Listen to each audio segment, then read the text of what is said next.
everybody, and welcome to 500 Open Tabs. I am your host, Kaveh Taherian. And I'm Hannah Hillam. And welcome. Thank you for joining us on our very first episode.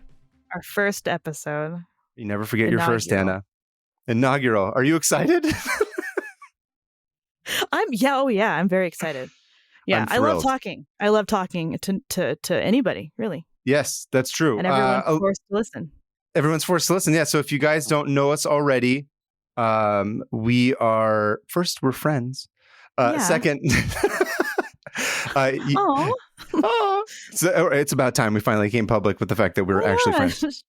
You guys might know me from my previous podcast, Musical Splaining. I also have been working for years as a cartoonist. I've been doing the convention circuit. In 2021 is when I met Ms. Hannah Hillam at LA Comic-Con, and we became fast friends.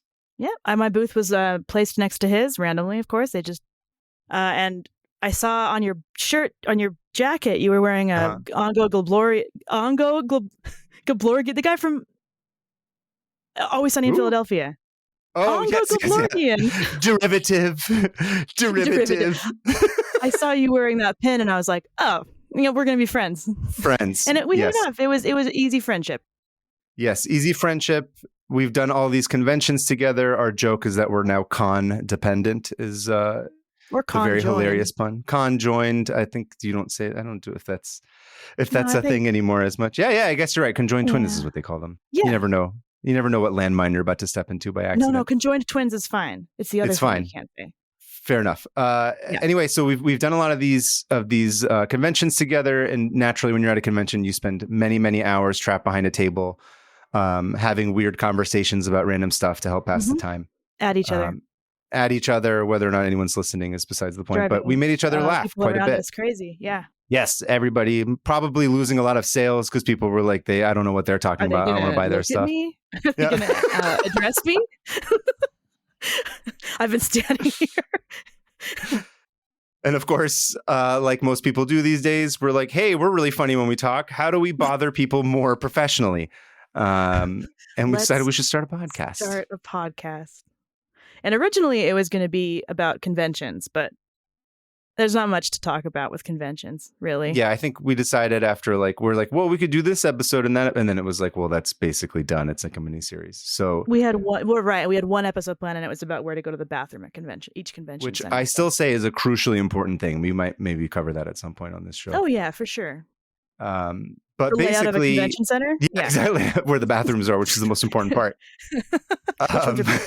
Yes, and I was trying to come up with an idea because I was like, it'd be fun to do something with Hannah. And I started to look at my tabs on my phone because I was like, what topic would we be able to cover every episode for weeks and weeks and weeks on end?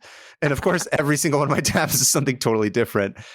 And I was like, it's kind of funny how many insane tabs I have. I wonder if there's something there. So I called up Hannah and I was like, it would be kind of funny if maybe we decided to look at do you have a lot of tabs open? We could maybe do that. And of course, Hannah's like, yeah, bro. I have 498 at all times because I got to keep 2 open just in case important things need to be open. Yes. And this is the main difference between you and me is that I have all the private tabs open because I don't trust the government to not track me. Wow. Well, smart. Yeah. Here I am. I'm like, here's everything. So basically, I called up Hannah and I was like, hey, what would be funny is I have a lot of these tabs open and they're kind of random. I assume that you probably have the same, to which, of course, you're like, yeah, well, duh. Duh. Yes. And apparently you had already been doing something similar on your Patreon, which I did not know about because I'm not a good friend and I don't subscribe to your Patreon. I also didn't subscribe to yours. Look, I don't love musicals. Neither do I. That was the whole point of me being on that show. No, so yeah, on my Patreon, I was like, I need more content for these people who are giving me money. No, Hannah, I'm going to tell you this on the pilot episode. We don't use that word on my podcast. We don't do that. Yes, that's not a word. We don't like that word. I also agree. I hate that word. But what am I going to call it? You needed more videos for your fans. I needed more things for them to listen to and look at. There you go. And I was like, hey, I have a lot of tabs open. So I called it Wiki Hell. And Wiki Hell? Yeah. That's funny. Yeah, I called it Wiki Hell and I just went through and Hello. Wiki what? Wiki what? Ew. Anyway, wiki hell. So I kind of recorded myself just kind of like live reacting as I read tabs. It sucked.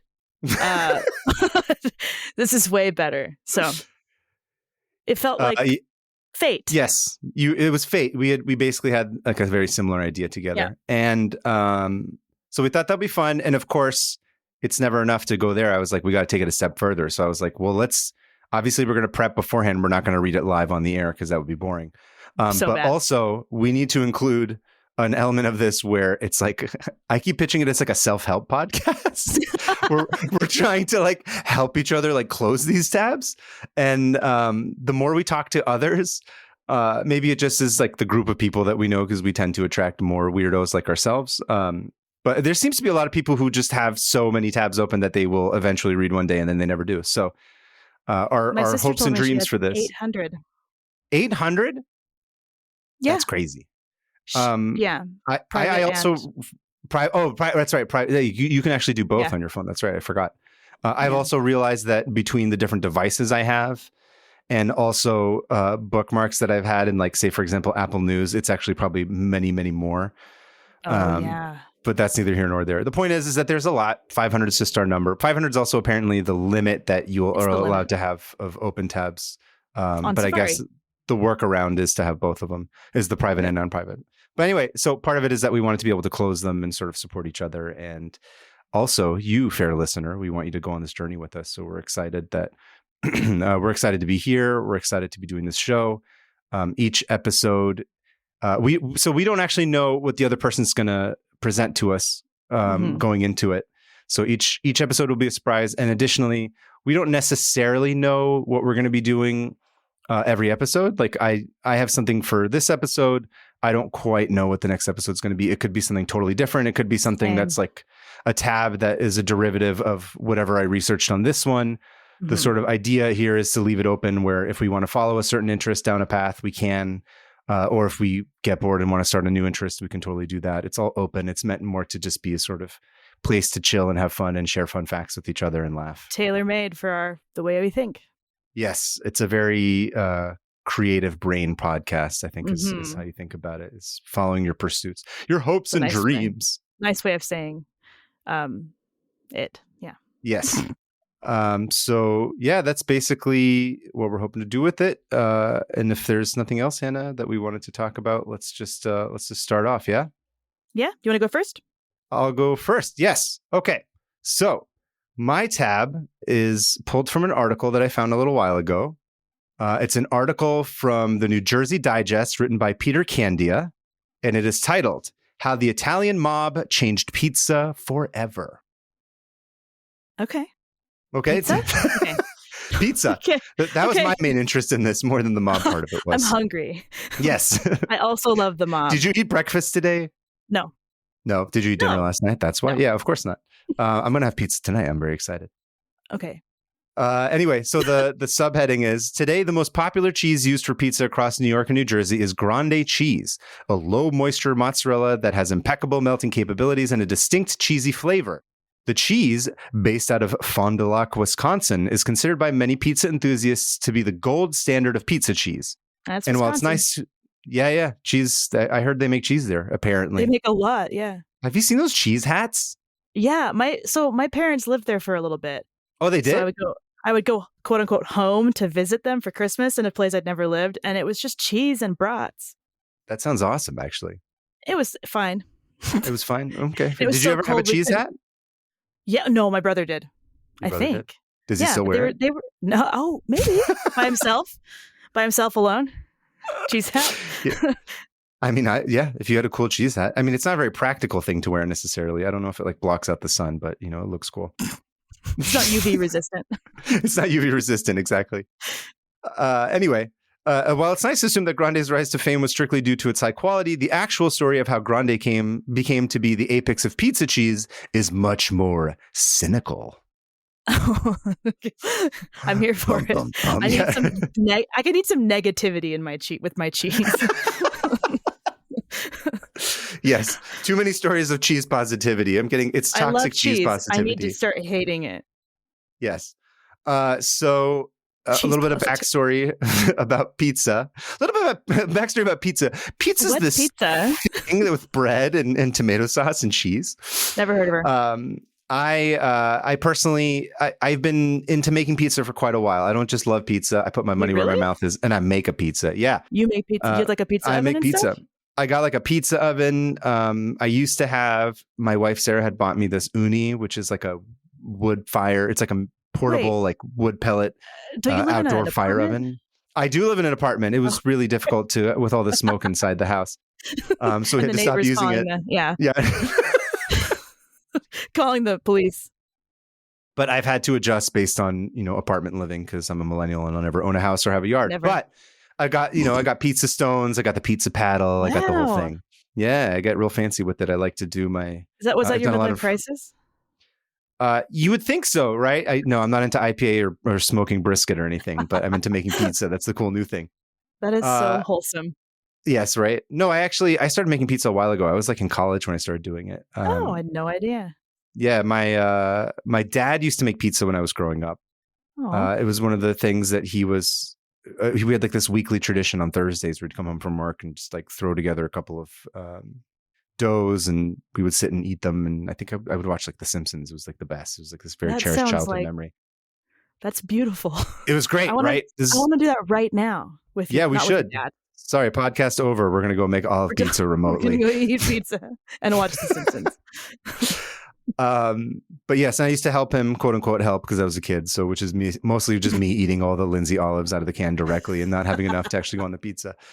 But then I went to college and I was like, I could probably figure this out. So I figured it out. I asked him how to do it and I got much, much better at it. And then I sort of started to get into like the little hyper different small changes you can make to make pizza good. It's really simple, but it's also deceptively simple. It's like sometimes it ends up being a lot more complicated based on like these little tiny things you can change. It's like a lot of chemistry and baking and stuff like that. Anyway, it's like a fun thing to kind of become obsessed with. And you, unlike IPA or brewing, it's something that will connect people and bring them over because it's delicious and it doesn't taste like ass.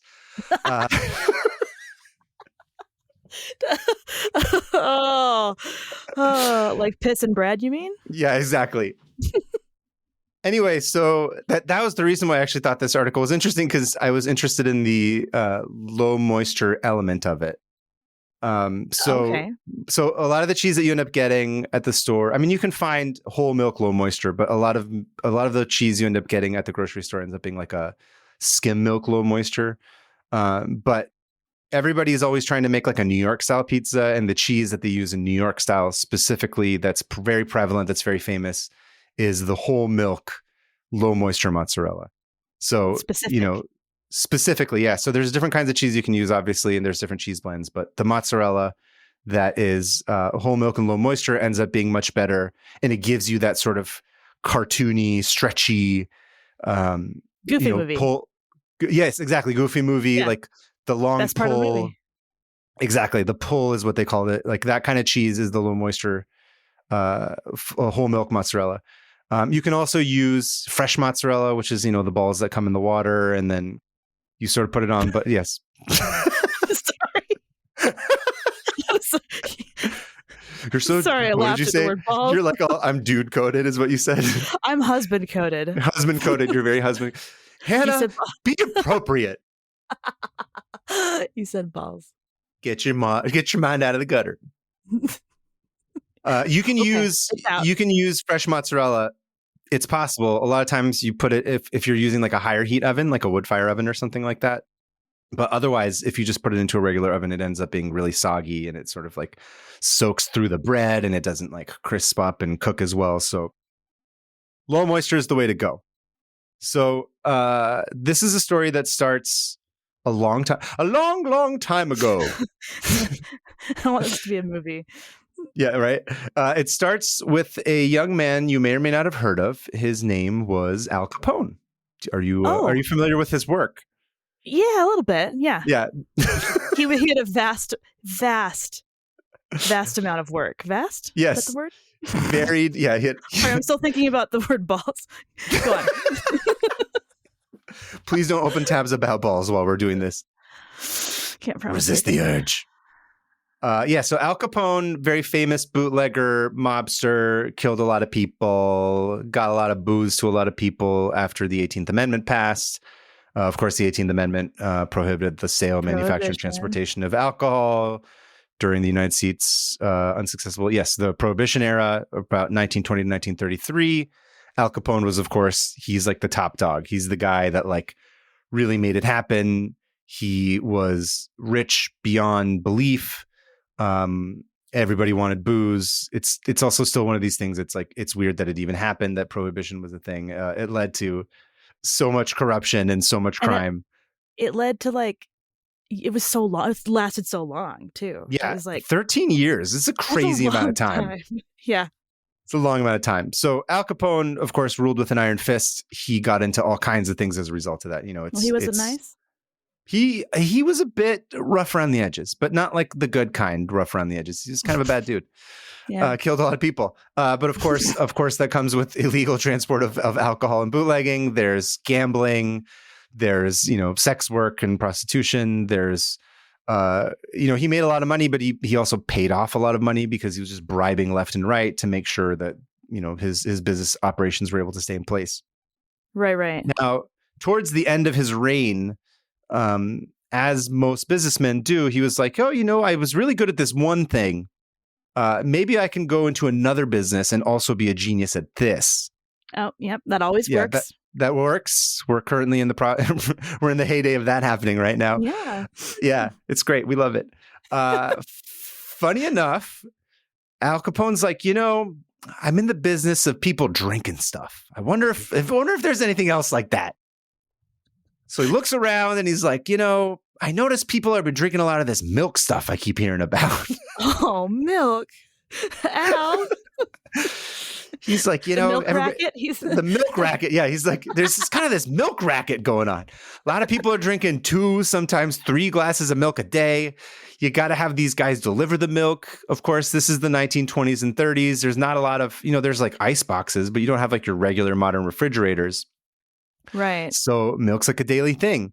And there's already a sort of infrastructure placed for it. So he just gets this idea and he's like, I wonder if I can get into this. And he realizes that the milk business in Chicago is actually kind of insane.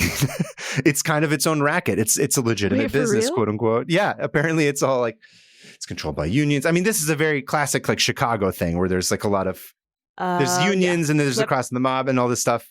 And Al Capone's just sort of like, well, the hell with this.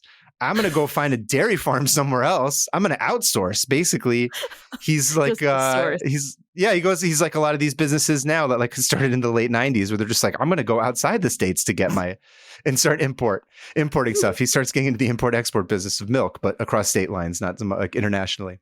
I just keep thinking of like how gross it would smell. Oh yeah, I'm sure. Milk. I mean, I think the milk is, at that point, yeah, I'm sure it's like even more crazy. It's not being processed to the point that it is now. Yeah. I don't even drink milk, honestly. I'm lactose intolerant. I can't do it. So am I. Funny enough. And yet I still love pizza because that's how lactose intolerant people are. We all put ourselves through pain because why else? Yep. It's all worth it. It's all worth it. So of course he goes and he finds this dairy business in Wisconsin, and he buys a place called Meadowmore Dairies Incorporated. And he starts this new racket and he starts to undercut the whole milk game. Because basically he's like, well, if I go to Wisconsin, it's a lot cheaper. And then I can bring it into Chicago and undercut whatever the local Chicago milk lobby was. The local Chicago milk business was. And of course he's a gangster. So he's not doing it through like the nicest means. It's milk. I just love that this is milk. It's like...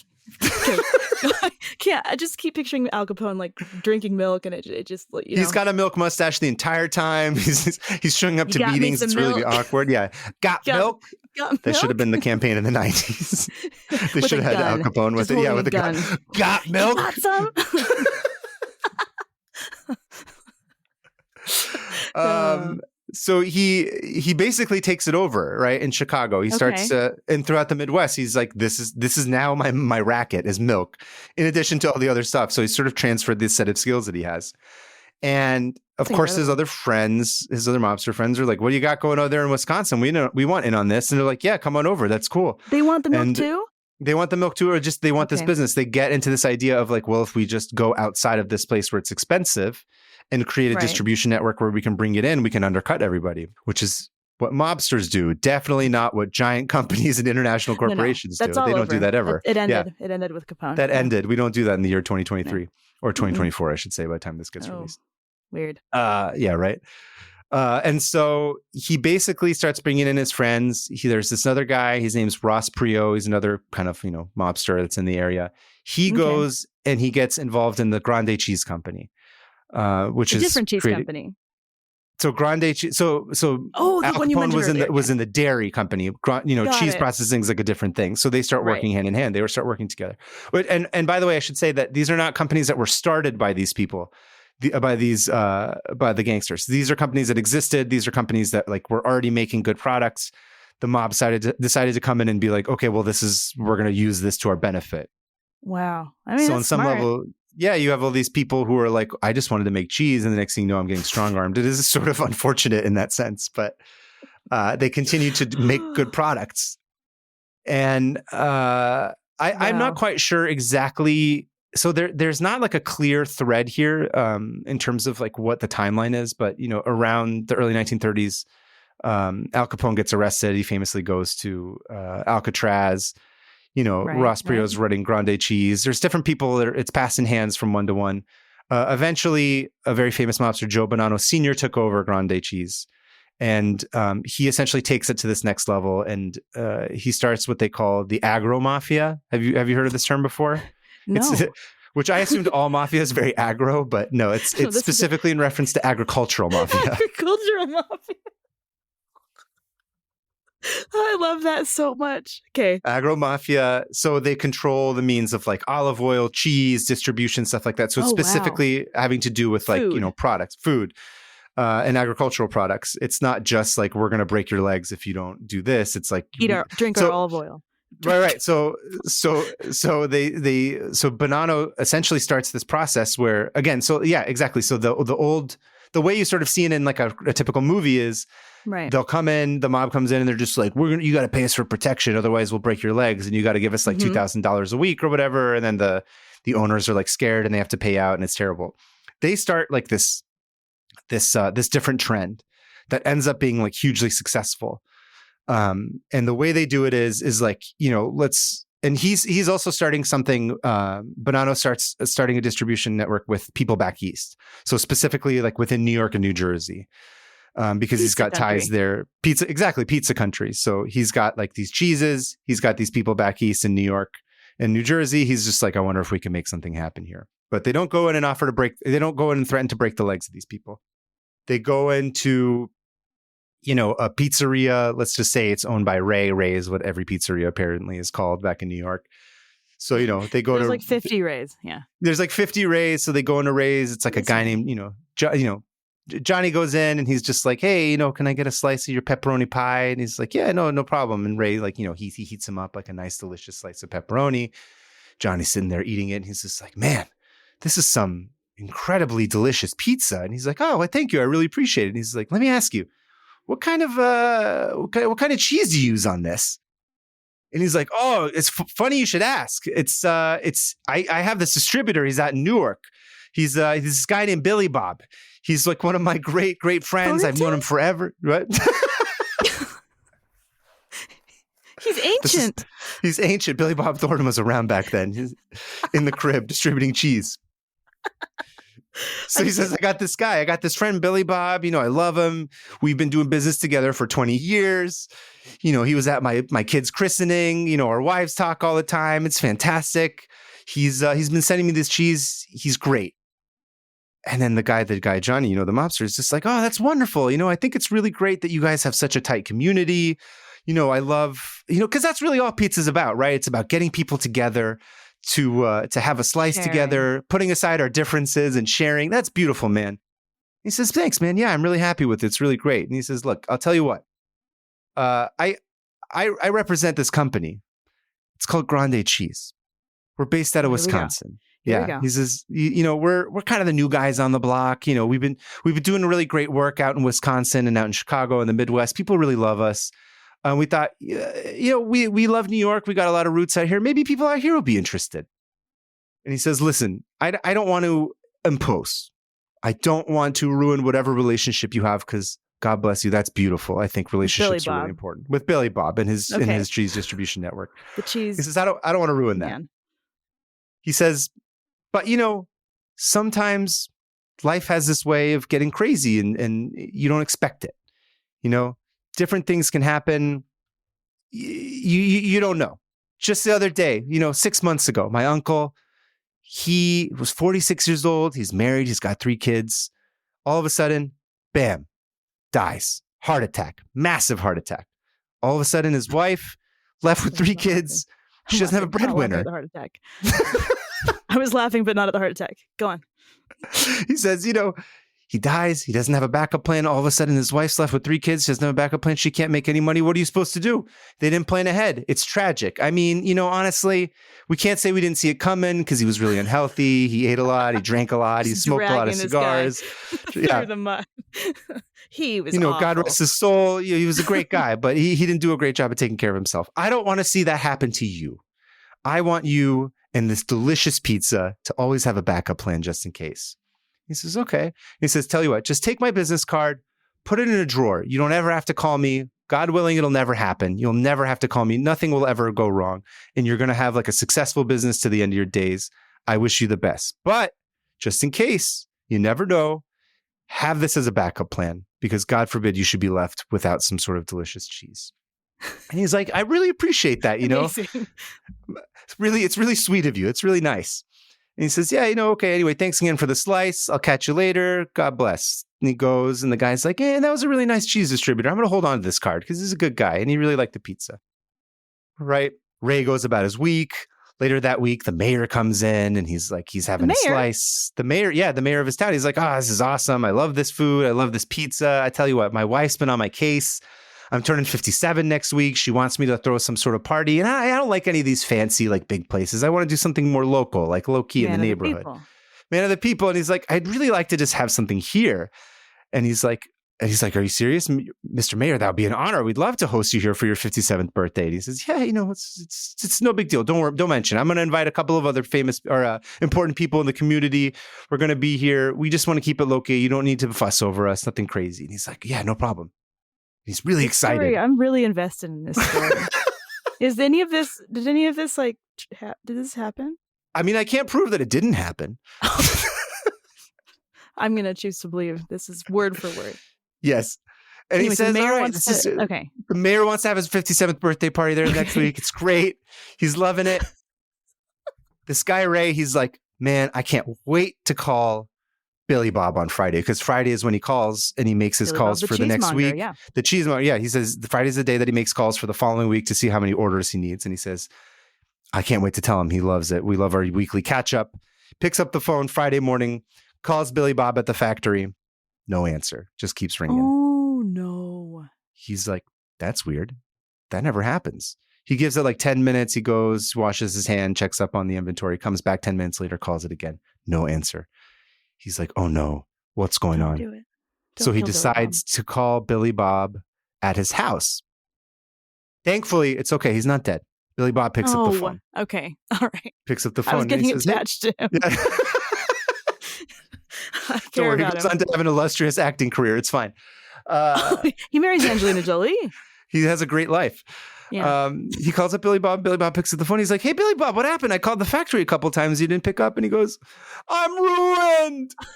This is what happened. And he says, I don't know. There was a fire at the factory.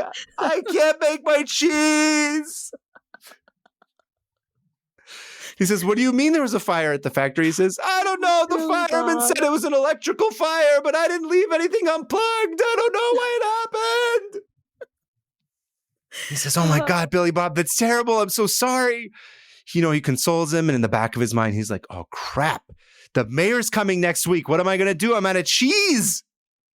So whatever, he consoles, Billy Bob cries on the phone and he hangs up and he's like, what am I going to do? And then he remembers he's got this business card from his friend Johnny that just came in earlier that week. And he says, I got to call Johnny and see if he can make it happen. He calls up Johnny. He says, listen, Johnny, I know you were just here a couple of days ago. God forbid, I need cheese next week. The mayor's coming. It's going to be a big deal, blah, blah, blah. I don't know how long it's going to take Billy Bob. Okay. All right, I'll get to the point. So Billy Bob. No, I love this. I'm here for it. So Johnny says, don't worry. I actually, funny enough as it is, funny mention it, I ended up making a couple of other contacts in the neighborhood. I'm going to be delivering a shipment of cheese next week. I got you. Don't worry. I'll bring you 30 pounds of the low moisture, whole milk, fresh mozzarella. You'll be fine. He says, oh, thank you. And he hangs up the phone. And then he starts thinking to himself, he's like, man, what are the odds that Billy Bob's factory would burn down the same week that this guy showed up and said, what if something should go? And then all of a sudden he's like, oh, crap. And by then, thing and then now he's in bed with the mob. Yeah. So this is the process that they did. A classic American story. Classic American tale of something that would happen. And now, of course, this goes on for years. This becomes a whole network where now all of a sudden the mob is connected to all these different pizzerias. And they have these distribution networks. They use these distribution networks to drive trucks around and distribute whatever, cocaine, anything illegal.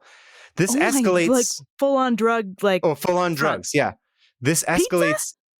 They're still making pizza because remember, a lot of these places are just pizzerias that are just doing their thing. Wild. Okay. Yeah, it's their thing. They're already doing pizzas. Like, these people are just sort of like strong-armed into it. It's really unfortunate. Yeah. So this is what happens. It gets crazier and crazier. Eventually, this becomes so successful that the Italian mafia, like literally the mafia back in Italy, like in Sicily, starts processing heroin that came in through Turkey. So they take, I think, like whatever, opium or whatever. It comes in through Turkey. They process it in Spain. And then through different flights, like, through Brazil and stuff, they bring it into the Midwest. Into Chicago, and they're bringing heroin into the States. So they have this crazy operation where they're essentially like bringing A-grade heroin from international stores and then distributing it through this pizza network. Only the best of different pizzerias with only the best mozzarella. Top quality mozzarella heroin. And the FBI gets word of this. Oh yeah. The New York district attorneys get word of this. This becomes a thing. So they start these sting operations where they're following them. They know that the mob bosses are up to it. This leads to a very famous trial in 1987. Oh, so they caught them. They caught them. So eventually, like whatever, through the RICO Act and all this stuff. Yeah, it's crazy. So like they're following, they're tailing, they're gathering all these different they're wiretapping people and sort of putting a case together. And this case ends up being referred to as the Pizza Connection throughout the media. It's the Pizza Connection. It's this big trial. No, it's not Kermit the Frog singing. Yeah, right. The Pizza Connection. The mobsters, the heroin, and me. He's in bed with the mob. They all are. And so all the Muppets. It becomes this huge story. It's crazy. All, like I said, the Italian authority is involved in it. The FBI is involved in it. The district attorney and the U.S. attorney for the Southern District of New York was led. Okay, so it was all involved in it. So guess who at this time was the U.S. attorney for the Southern District of New York and who led this case? He's a very famous attorney. I don't know. The guy who did the OJ case. No. It was not Johnny Cochran. That's the only attorney you know. Okay. It's the only one I know. Okay, wait, who? It's our sweaty king, the recently bankrupted Mr. Four Rudy? Seasons himself, Rudy William Giuliani. No way. He becomes the face of this case in the media. What? Yep. 1987, Rudy the Pizza Giuliani. Connection, if you look it up. Rudy Giuliani. Wow. Sweating everywhere with his hair dye. Actually, this is before all of his hair dye is sweating everywhere. Yeah. This becomes the case that all over the pizza. This is the case that makes him super famous. And all of course from there, all because of the mob and then I mean, that's the irony of it. Yeah. That's a whole other story about where that guy's career went. This is my favorite part of this, I think. Yeah. This is my favorite part of this whole story. Okay, so Giuliani essentially leads this case, or at least is sort of the face of it within the media. Of course, there's all these other people that are involved in it. And they put away like a dozen mobsters. And it sort of ends the idea of like what we know about the Italian mafia, like as it's sort of historically been known in the States.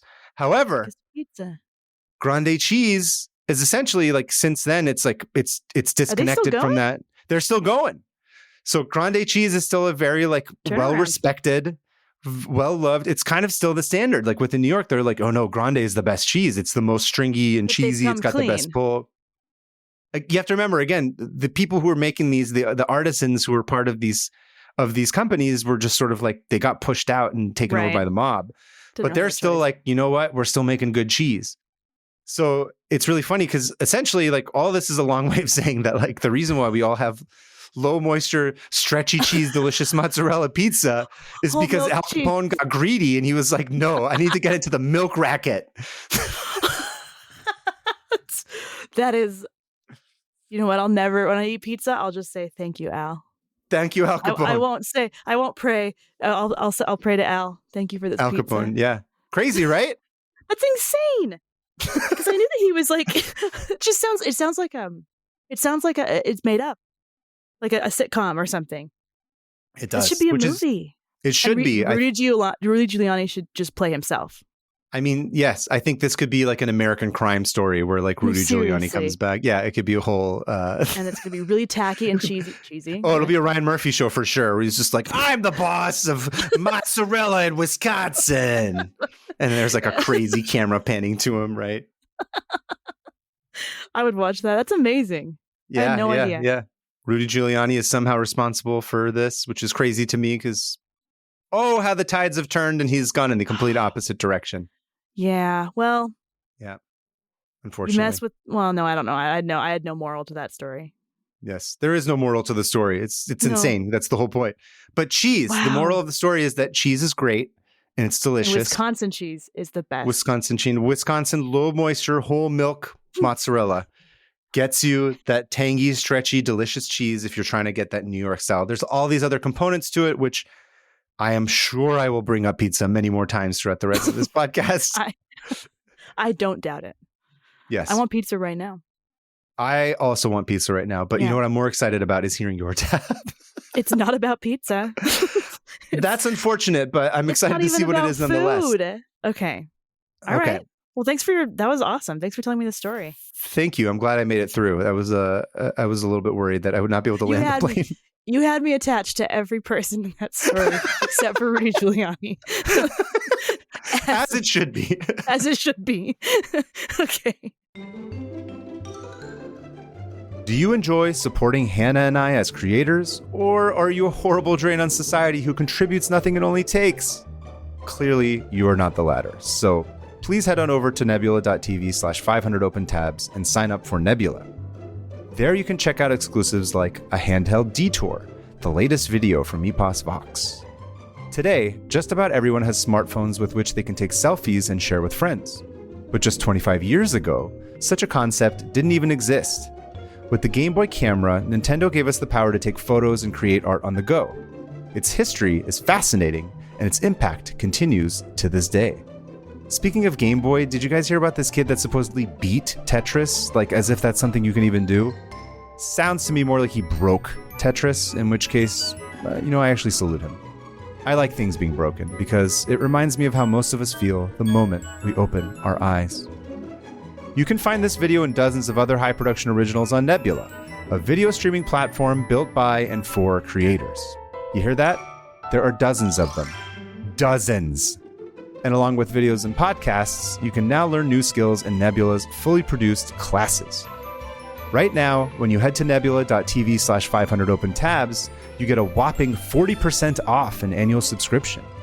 By signing up, you can also support other creators like Todd in the Shadows, Princess Weeks, and many others.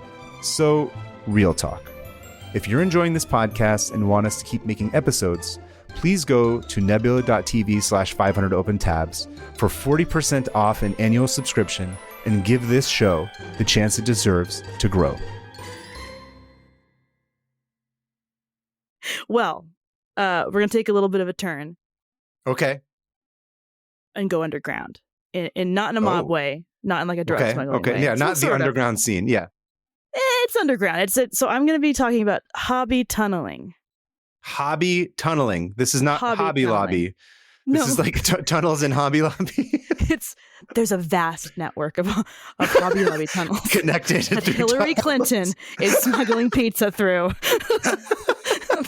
The real Pizzagate. So no, it's people digging tunnels for fun. And it's usually not... Digging tunnels is really fun, to be fair. Yeah. Like in the summertime, like growing up, we lived on like a pretty big, like a half acre or a quarter acre. That's a lot of fun. There was a lot of digging. We made little like foxholes. Anyway. So yeah, I like digging. So I was immediately like, oh, this sounds interesting. Yeah. And it's not like normal, like you don't dig out of, you're not digging out of prison. You're not digging to like smuggle things. You're not like mozzarella or whatever. Like, smuggling out mozzarella. Yeah. Through the mozzarella tunnels. We lost a lot of good men. Mozzarella tunnels. The dry ones. It's all staring off into space. Yeah, right. Not fresh mozzarella tunnels. Those collapse immediately. We drown. Immediately. I'm sorry. Yes, I could eat my way. I know I'm only thinking about tunnels made of mozzarella. I'm centering myself. Centering. Okay, so a lot of times people start tunneling for normal reasons, like digging a well or like digging a cellar or making a bunker, as we all do. Right. And but then some people just keep digging, and they've described it as like not being able to stop. It's like a compulsive thing. Almost. It's almost an obsession, and it's also like I don't know if you've like dug a hole for a while. Hell yeah! But it is really relaxing. Yeah, especially at the beach is what I tend to think of. Like as a kid, that's where I would dig holes. Again, apartment kid, so I didn't really have a home or a yard to really dug into. So the beach was the closest place we could go. Oh, I used to dig up like because we lived in an old house, and there was just stuff buried in the backyard. So I'd go out there and just dig and dig. And when my cat died a few years ago, I just dug up my yard. And it really helped. You were going to bury the cat, or you just as like a coping mechanism? As a coping mechanism. Oh, I'm so sorry. Oh, no, it was good. I ended up planting stuff. It was great. Okay. Rest in peace, bear. Anyway, this is not about my dead cat. So people will just start doing it as a hobby. And a lot of times it's like people who don't know anything about like civil engineering or tunneling or like how to support a tunnel. So they'll do these things and it'll kind of mess everything up. So for example, the most famous example of this that you've heard of, there's been like a bunch of like BuzzFeed and Upvote or whatever on this guy. His name's William Little, and he's from Hackney, London. Bill Little. Bill Little. Billy Don't Little. belittle him. Oh, I'm about to. Oh no. No, he's fine. He's a legend. So William Little, he's from Hackney, London, which is a city. It's big. It's not like the countryside. It doesn't have a whole bunch of places to dig. He dug under his house for 40 years. What? Yes. Sorry, I think I just completely blew out the mic. Yes. Dear Lord, sorry. I've never heard you sound that way. I've never heard of someone tunneling for 40 years. Well, that's not even the longest hobby tunneler. What? Oh. You got to stop blowing my mind. One mind blowing at a time. It's gonna get worse. Oh, God. Massive. He had a massive web of tunnels under his house. He just worked on for 40 years, and it wasn't like every day. It was like, oh, I'm gonna go add to my tunnel, but then like he jacked everything up, and like a the whole city collapsed. Well, no, there was a sinkhole. Yeah, and his landlord, because he did own it, but the city evicted him by force because power started going out. Power lines were going out because in Britain they bury all their power cords, unlike us who have them all above. See, if they were smart, the cable internet people could have come in and be like, "Thanks, yoink! Now we're going to run fiber optics throughout here, and now we don't have to commission anybody." Yeah, they could give him like a plaque to be like, "You're an honorary member of Comcast," and they did all the work and they saved a bunch of cash. Bill just digs his own grave. No thanks. Yeah. Comcast sucks. Anyway, so yeah, everyone got super pissed off, and they evicted him, and he was just like, "Oh man, that's the end of him." I don't know what happened to him. I think he just went on to live somewhere else. In a tunnel, ideally. Ideally. He was digging different tunnels. Those fascists took away his tunnels. He's going to go. Was he involved with Saddam's tunnel in Iraq when they found him? Was Bill Little involved in that somehow? Bill Little. You're still calling him Bill Little? You know what? I don't know. He's dead, or else I'd ask him. Oh, he is dead. Okay. He's dead. I mean, so dead. Saddam. I mean, is there connection? Coincidence? I don't know. They're both dead and they have tunnels? I don't think that's a coincidence. Tunnel gate. So a lot of guys are like doing it. Like one guy. So for example, have you ever heard of what is his name? My gosh, Elton McNope, Seymour Cray. Seymour Cray. No, I don't know. None of these people sound real. He's the father of supercomputing, and we have computers today because of him. And he would dig for years under his house to figure out how to build. It would help him like sort his thoughts and figure out how to like solve the issues of computers and how to build them and stuff. And his quote, he said, "While I'm digging in the tunnel, the elves will often come to me with solutions to my problems." Amazing. Yes. I love everything about this. How deep is he going down? Like 60 feet. I don't know. Holy crap. Not kidding. So another guy who also had a bizarro quote, because he was like, "Oh, the voices, I'm having visions. The voices in my head." No, seriously, visions and dreams to tell him to dig his tunnels. His name was Leova Arakelian. And he tunneled for 23 years. And it was just him. Nobody helped him. No one knew about it. And most people just say they keep going because they like it. So are these like continuous, like one tunnels, or like he'll do a one tunnel and he'll be like, "I'm bored with this area. I'm going to go tunnel somewhere else." It's like us, but with tabs, you know? It's like us with tabs. 500 open tunnels. Okay, shut it down. We need to do a new podcast. We got to close this tunnel by pouring a bunch of dirt into it at the end of every episode. It's like Minecrafted. Did you ever play We could do Minecraft? live tunneling, like where we're streaming from underground while we're tunneling. You know what? People are going to watch me die live because it's going to cave in on me. I'm not a civil engineer. Doesn't sound like any of these guys were. Well, one of them was. And one of them his name, I wish I remembered who. I didn't write down which one has a civil engineer. Anyway, another guy said, quote, "Some men play golf, I dig tunnels." His name was Harrison Gray. He was an American. Gray. And Harry Gray. He dug 1,300 feet of tunnels under Washington, D.C. And how does this man not get arrested by the CIA and FBI? Just goes to show you that these people are asleep at the wheel while a terrorist is going around digging tunnels under Washington, D.C. Dig into the White House? What the hell? What do we pay these people for? You feel unsafe now, huh? Yes. I'm not going to Washington, D.C. anymore. Who knows what's going to happen? You could have a hobby tunneler next door to you. Your car could fall straight through the road tomorrow. Your neighbor could be a hobby tunneler. So this guy, Harrison Gray, dug under Washington, D.C. And it wasn't until a truck sank through the road that they were like, this is what they did. They were like, "Please stop." And so he moved. So polite. He moved and did it again, but this time somewhere else. So Harrison just tunneled and tunneled. He's the one who said, "Some men play golf, I dig tunnels." The irony is that you can't put these men in jail because this is literally what they're going to do. Yeah, what are you going to do? What are you going to do? You're like, "What?" You got to put them in a maximum security, like all plastic prison or something. They'll find a way. They'll find a way. God, what do you do? They're hobby tunnelers. You got to put them in the water or something. They can't tunnel out of the ocean. True. Or can they? Yeah, they'll just dig their way to China or something. There was one that's guy, what I always think of. Just dig straight through the earth. Yeah. There was this one guy, and of course I didn't write down who, but someone was like, "Yeah, there's no stopping him." And they had no idea how he did it. He just did it by himself. Anyway, this another guy. First of all, they're all men. So I'm a little annoyed about that because I think my next goal in life is to become the patriarchal hobby. That's I'm going. Too many straight white men are tunneling. They're all straight and white. And I am going to be the first not straight, not man. I support you 100,000% in this. If I go missing, you'll know where. I will champion you. You heard it here first. Yes. I'm going to break the glass Yeah, the like the dirt ceiling. the dirt floor, I guess. Not really. I'm going to break the dirt floor and become the first female hobby tunneler to be on Wikipedia.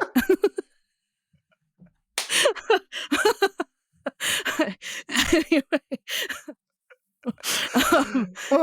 So another floor. Guy, an Austrian guy, Michael Altman, he just worked on 2 big tunnels. He wasn't like one that branched off, but he owned a bar and he was like, I am going to dig a cellar for this. And then he just kept digging for 50 years. Holy shit. 50 straight years. Where was he? Austria. I'm sorry. Yes, that's right. Yeah. Man. And then during the Cold War, he was like, well, I may as well just keep adding to this and make it a bunker. So he filled it with like emergency stuff so we could survive a nuke. And this is my favorite. He only quit because he hit a solid chunk of granite and thought, I'm too old for this. It just stopped.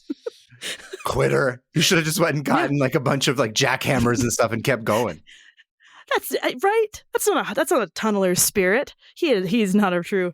Anyway, another guy started a barbecue pit. His name's Glenn Havens of San Diego. He started a barbecue pit and also didn't stop, but he would pay neighbor kids to help dig. So he would get all these children. Child labor. Yes. Man. And he would pay them. And the tunnel got so big that he hosted his daughter's wedding reception in it with 200 people. Why? Could you imagine being the daughter? I gotta see pictures of this thing. Yeah. That's the classic dad move where he's like, listen, I got a great idea. Yeah, I got a place to save a bunch of money.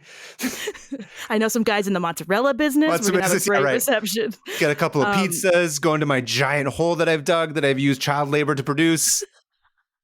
What's more romantic than that? There's like an earl or a duke or something. The Earl I didn't of tunneling. Include him because he didn't actually dig anything. He just paid a bunch of people to dig tunnels. Classic rich person just hiring somebody else to do it. Yeah, wouldn't even get his hands dirty. We're not talking about you. Couldn't even. Anyway, he yeah. So the last guy I want to talk about is another really funny reason for doing this. He was an Italian immigrant, Balderase Forestieri. Forestieri. I don't know. He moved to California. He immigrated to California, the San Joaquin Valley, and he wanted to plant stuff. And then he was like, it is really hot here. Okay. I think I need to dig more underground and make like an underground house. So it's cooler? It's cooler underground. And that was what he said was his reason for digging a tunnel. And he just kept digging and digging and digging. But his are beautiful because he like decorated them and put archways. And so if you do want to go open another tab, sorry. How big is this? Huge. Like how big is like the archway and stuff? Like 30 feet tall? Like what are you talking about? No, like person sized. Like walk under it.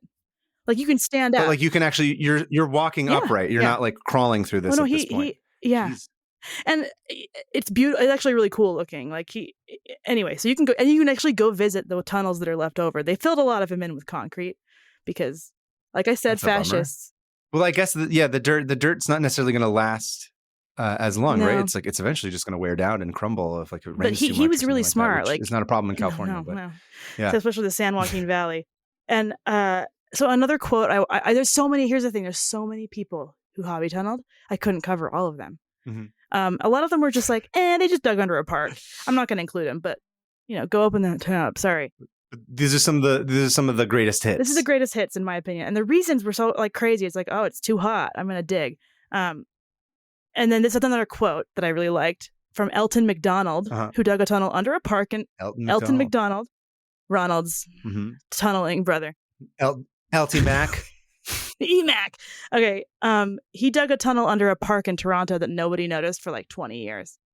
And then when they found it. This sounds like the most like, just like, I don't even want to utter the words, but like, that's terrible that it's by a children's park. Yeah. But that's where my mind goes, where it's like, this is playground dark. Just sinking into. Yeah. Sinking into the earth. It's like, why would you do that by a children's playground? Like, that's gross. Right. It's messed up. He hates children. Elton McDonald hates children. Just kidding. We can't confirm or deny that. Anyway, yes. He dug a tunnel. Is he alive or is he dead? I think he's dead. I think all of these guys are dead. Okay. All these people are. This is an old timey kind of thing. This isn't necessarily happening I think he died as in like much the more 90s. recently. No. People were doing this up until. Okay. They're still doing it. That's the thing. There's a guy who's I'm sure, doing yeah, it yeah. that made a movie about it. That he's still tunneling. I can't remember. What? Yeah. Like a documentary about it? Yes, and it's called. Cool. I came really prepared for this. Tunnel. It's on the Wikipedia It's called Tunnel, page. the movie. Tunnel, the movie. The But tunneling movie. Elton McDonald, after they found his tunnel, because they found the tunnel under Toronto's park, one of the parks, and he was like, oh, "Okay, fine, yeah, it was me." And he like came forward, and what he said to the press was, "Honestly, I loved it so much. I don't know why I loved it." I mean, I think there's something to be said about if you enjoy something and you don't have to intellectualize it.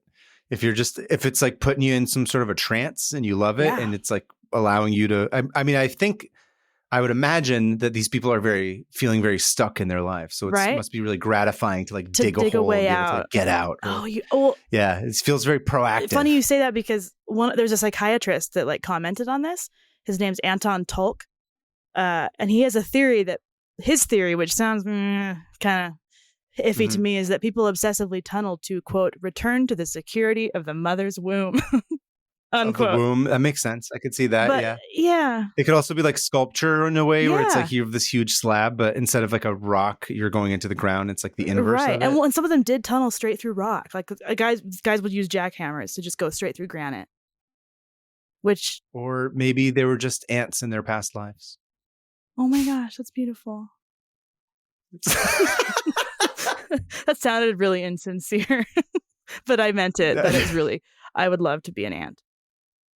Get stepped on. Oh, did you ever play the game Sim Ant as a kid? Sim Ant was the best. Yeah, I love that game. It was the best. I love it. That's all I've been picturing in my head the whole time is like, how do you make this so that the red ants can't come attack you and steal your eggs? So when I go crazier and crazier as I get older and I start disappearing from public, you'll know where I am.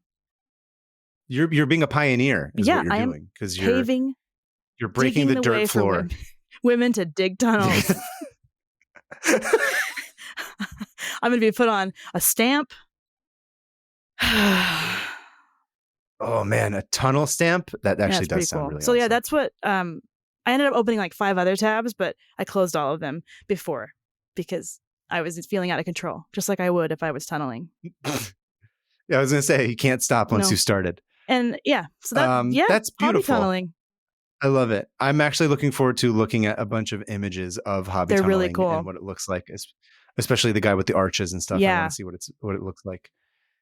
Like I said, to me, it sounds almost like an adult version of like building sandcastles and stuff. Like totally. So it's that same itch. I feel like that it's scratching. Yep, I think so. I think there's something in all of us that's like we need to produce and build and create homes and create protection. You know, like it's like inborn in us to like. Yeah. I don't know. Dig? Really make it. You dig? Plus, you could be like, you dig every time. No. Dig. I'm sorry. I'm fired from the podcast for being so cheesy. It's just going to be cheesy. Mozzarella. Anyway. This is our last episode ever. Anyway, no, continue. So yeah, that was hobby tunneling. And there's more to read about it. But I caution you, it's a big Wikipedia article. Nicely done. Thank you. I guess this is a good time as any to let our listeners know that in the show notes, we're going to be including the links to the specific tabs that we had pulled up.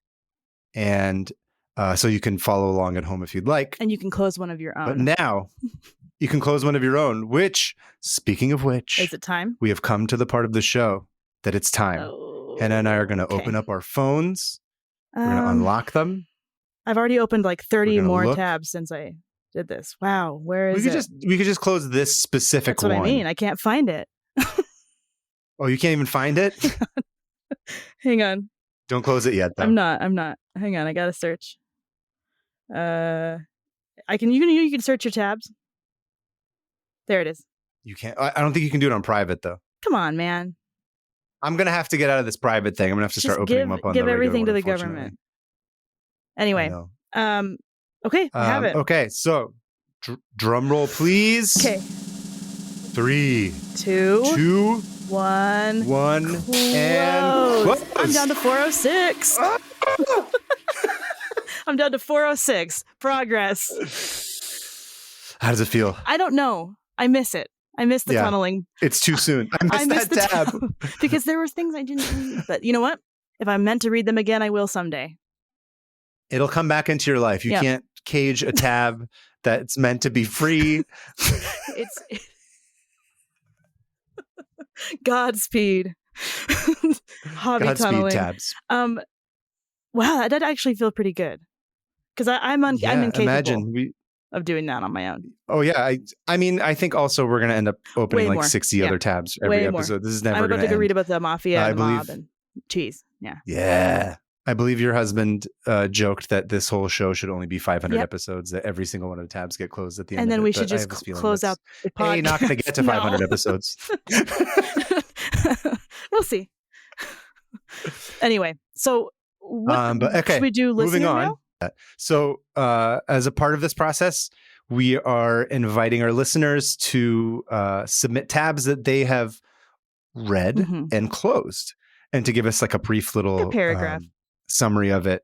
As a paragraph, as a way to, as I said, sort of at the top of the show, it's a way for us to all sort of bond and make it more communal. Mhm. So obviously this is our first episode. We've asked a few of our friends to submit tabs because this has not yet been released. But once we go live, our email is 500opentabs@gmail.com. We want to And hear the from you. We 500 want is to know numbers. what. The number 5. Correct. 500. Open tabs. opentabs@gmail.com. Let us know if we inspired you to close the tab. Give us a couple sentences, nothing too long, just like a brief little summary or like of a it, fun if it's an fact you anecdote or learned from something. it. Fun fact. Yeah. So I'll go first. Okay. And funny enough, you'll learn once you read yours. But our friend Josie from Pasadena writes, "Dear 500 tabs, most of my tabs are recipes, symptoms, checking through Quora, and Wirecutter lists. But y'all inspire me to go back and see the path not taken, the search not completed. Finally closed. What were the Cider House rules?" Oh. Have you seen the movie Cider House You Rules? know I haven't seen anything. I haven't seen it either. Weird. That's true. You haven't seen any movie. I've not seen the Cider House Rules. And she goes on to say, like, I've seen the movie. Were the rules even in it? So I finally read the rules, and you really can't make that kind of movie anymore. Like, most of the rules are to keep them safe, but also like they're not getting workers' comp if they fall off the roof. Most of the rules are about the roof. No idea what this is about. I thought it was like Cider House Rules. Like, yeah. Rule. That's what I thought too. And I said it's very 90s of like the Cider House rules. But Josie goes on to say, most of the rules are about the roof, even though they work on ladders all day. I get it's a metaphor about the gap between the ruling class and the workers, but the rules aren't that egregious. I opened this tab in the first place because I joked about making my kids go to sleep using an ether rag like Michael Caine. And now I can close this tab, and frankly, all of them. Good night, you princes of Maine, you kings of New England, Josie. Wow. Thanks, Josie. Right. Thank you, Maybe Josie. I'll watch that movie now that I know love- it's about falling off roofs, you know? If you had dug a tunnel below the roof of the house, you would have just fallen directly into it and ended up on the other side of the planet. On the other side of the planet. Or into a Hobby Lobby filled with cheese. Oh, wow. Well, funnily enough, the person who submitted one for me is also named Josie, but it's pronounced Josie. Wow. So copier. No. So double Josies. This one is Josie from Pleasant Grove, Utah. And she says, okay, I recently opened the Wikipedia page on carcinization, which refers to how a bunch of different crustaceans have evolved crab-like bodies, even though they aren't all closely related to true crabs. Yeah, so everything kind of is like becomes crabs in the end. By the way, true crabs sounds like an offshoot of true crime, but like crab-related murder. And man, it is rife. They're heartless. He got stabbed with a crab leg. Oh, wow. 500 open crabs.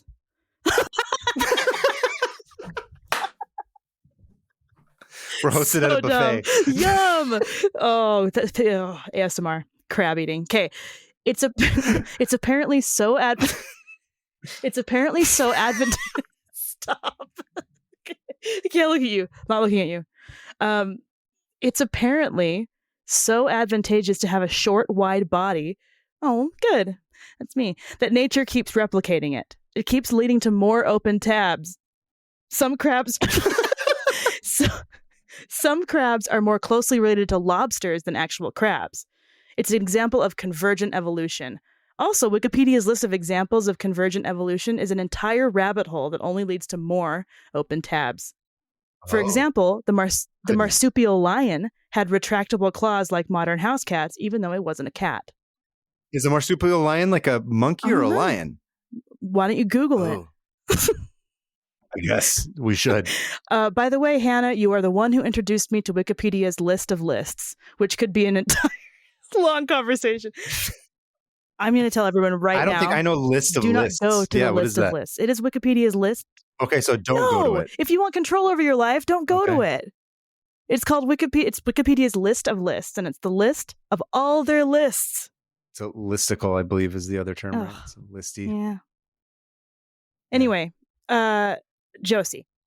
So Josie, thank you. Everything becomes crabs. I'm not gonna lie. I assumed that lobsters and crabs were related, but I guess they're not part of the same genealogy, or not genealogy, but they're part of crustaceans, different but they're not. Yeah. But yeah, I want to go read about convergent evolution. Crab-vergent convolution. We're scientists. Yes, very much so.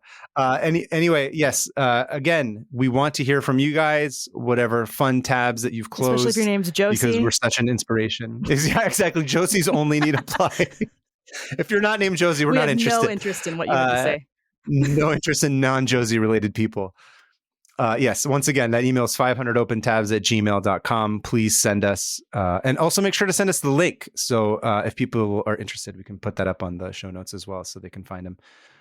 But I guess that about brings us to an end of our first episode. We did it, Joe. It's exciting. We did it, Joe. I'm thrilled to go on this tab journey. It's going to be taberific. You don't want to miss a tab. So many terrible. Tabulous. Fantabulous. Yep. Yes. If you're still listening and haven't given up out of cringe. Listen, embrace the cringe and you'll be truly powerful. Embrace the cringe. Just be cringe. Yes, of course. Please tell your friends about this podcast, especially your friends named Josie. All of them. All of them. Please subscribe. Please leave us reviews. This is the first episode, the first couple episodes, especially important. It's going to be really important for us to get the word out as much as possible so that people can know that we have a podcast and they listen to it and we can grow our numbers. So please subscribe. Please review. If you can give us a 5-star review, that'd be wonderful. If you're able to write up a review, just even like a sentence or two about how it's great. Or if you just write crabs. That would also be lovely. Just write crabs. Crabs is also great. Tunnels, crabs. Or cheese. Matzo tunnels, either one, cheese tunnels. Any of those things would be really helpful. Also, please follow us on social media. We're on Twitter at 500opentabs. We're on Instagram at 500opentabs. I think that's all we're on right now. And if you want to look at our we're art. also on YouTube.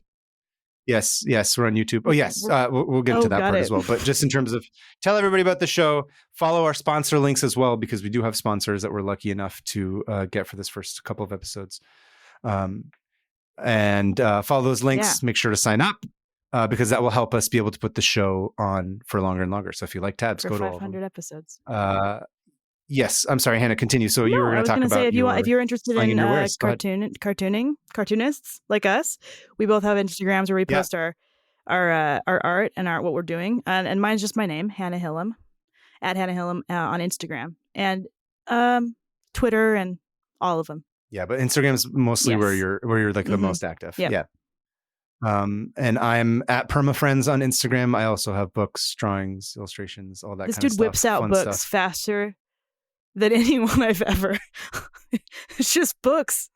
So if you like books, it is kind of crazy. I don't know how you do it. I don't know how I do it either. Although actually I do know how I do it. We've talked about this. We might talk about this at some point as well, because I think it might be helpful to people. But yes, if you like funny stuff and if you like fun drawings and stuff, that's sort of where we both live. Or if you're looking for good gifts or anything. But anyway. Stories. At PermaFriends on Instagram, and then I'm at Covetarian on Twitter. That's just more of my rambling nonsense He's and really funny little thoughts. Twitter. It's not really only good. Not on the podcast much, but only on Twitter. No, not at all. Anyway, well, thank you so much for listening. Anyway, thank you so much, Jinx. Oh my gosh. Thank you guys so much for listening. Thank you to our friend Alyssa for making this sound decent. Yes, thank you, Alyssa. She's also a nice person. She's also a really nice person. So thank you, Alyssa. Yes. Anyway, you guys, we'll be back soon, and we'll have 2 new tabs that we have no idea what they're going to be. No, I did this yesterday. Yeah. Oh, yeah, true. But join us for the next episode where, who knows? It'll be fun. See you at the next tab. No. Oh, yeah, we got to figure out what's our... See you at the next tab. I would block 500... I would close 500 tabs. Drink your tabs. Don't want to miss a tab. That's copyright. Whatever. Yeah, okay, bye. Bye.